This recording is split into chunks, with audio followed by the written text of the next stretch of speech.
नमस्कार मंडळी, मी प्रियाच्या सोपी रेसिपीमध्ये तुमचं खूप खूप मनापासून स्वागत आहे। आज आपण ड्रायफ्रुट्स आणि खजूरचे चॉकलेट बनवणार आहेत। मुलांना खूप आवडतात चॉकलेट।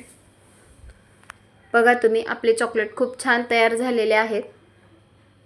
त्यासाठी तुम्हाला सर्व रेसिपी पूर्ण बघावी लागेल। माझ्या अशाच रेसिपी आवडत असतील तर नक्की कमेंट करून सांगा। चला तर मग सुरुवात करूयात रेसिपीला। मी अगोदर इथे गॅसवरती कढई गरम करायला ठेवलेली आहे। त्यामध्ये फुटाणे भाजून घेतलेले आहेत। थोडंसं तूप टाकून बदाम भाजून घेतलेले आहेत। बदाम छान फ्राय करून घ्यायचा। नंतर खोबरं कट करून घेतलेलं होतं तेही भाजून घ्यायचं, किंवा खिसलेले खोबरंही चालेल। थोडंसं तूप टाकून काजू लालसर रंग येईपर्यंत छान भाजून घ्यायचा।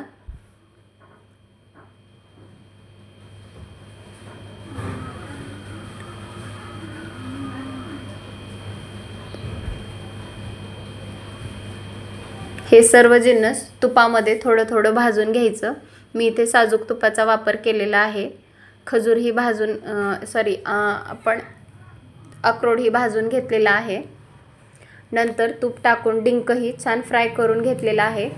डिंक फ्राय केल्यामुळे तो मिक्सरला वाटतो आणि टम्म फुगतो आणि मिक्सरला वाटतो। खसखस ही आपण भाजून घेतली आहे। नंतर थोडंसं तूप टाकून खजूर ही भाजून व्यवस्थित परतून घ्यायची, त्यामुळे मऊपणा येईल।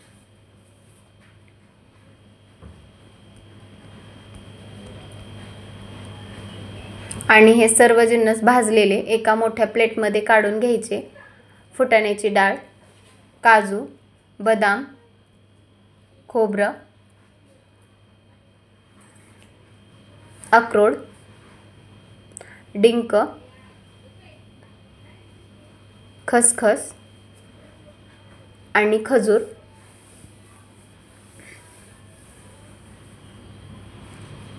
आता हे सर्व आपण मिक्सरला बारीक वाटून घेणार आहे।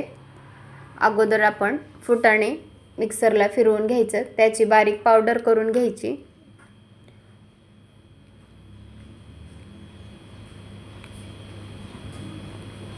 नंतर बदाम पण बारीक फिरवून घ्यायचा।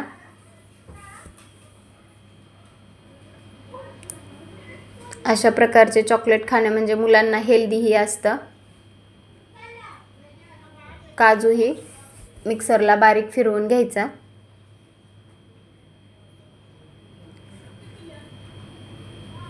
तसंच खोबरंही मिक्सरला फिरवून घ्यायचं। हे सर्व मिश्रण एका मोठ्या टोपामध्ये काढून घ्यायचं।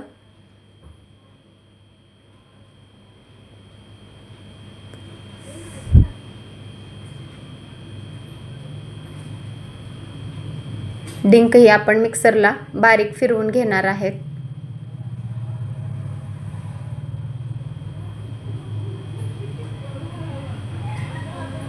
खजूर ही आपण मिक्सरला फिरवून घेणार आहेत, त्यामुळे व्यवस्थित आपल्याला लाडू किंवा चॉकलेट बांधण्यास मदत होईल। त्यामध्ये खसखस टाकून घ्यायची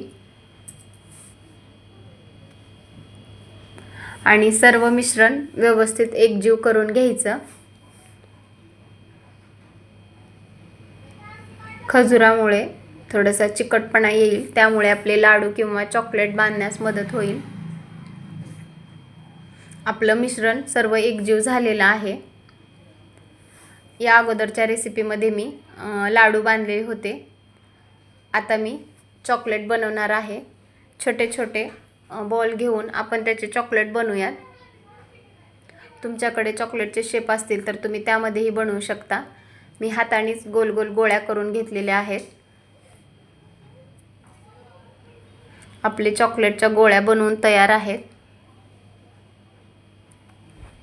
इथे मी डार्क चॉकलेट वापरलेला आहे। डार्क चॉकलेट कट करून घ्यायचा।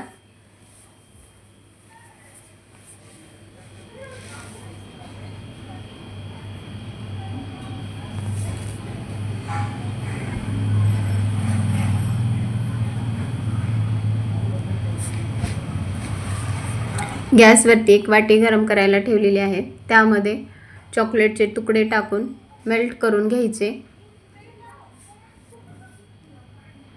चॉकलेट पूर्ण मेल्ट झाल्यावर ज्या आपण गोळ्या बनवल्या होत्या ते मेल्ट चॉकलेटमध्ये टाकून व्यवस्थित मिक्स करून घ्यायचं.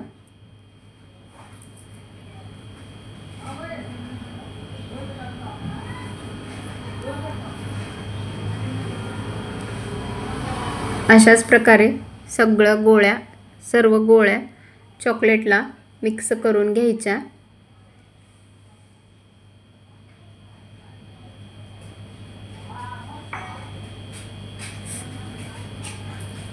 बघू शकता तुम्ही आपले गोळ्या सर्व चॉकलेटमध्ये मिक्स करून झालेल्या आहेत. हे सर्व मिश्रण ह्या सर्व गोळ्या आपण फ्रीजला 1 ते 2 तासासाठी सेट होण्यासाठी ठेवणार आहेत. अशाच नवनवीन रेसिपीसाठी माझ्या चॅनलला लाईक आणि सबस्क्राईब करा. आणि सगळ्यात महत्त्वाचं म्हणजे खुश रहा, आनंदी रहा, स्वस्थ रहा आणि मस्त मस्त खात रहा. बाय.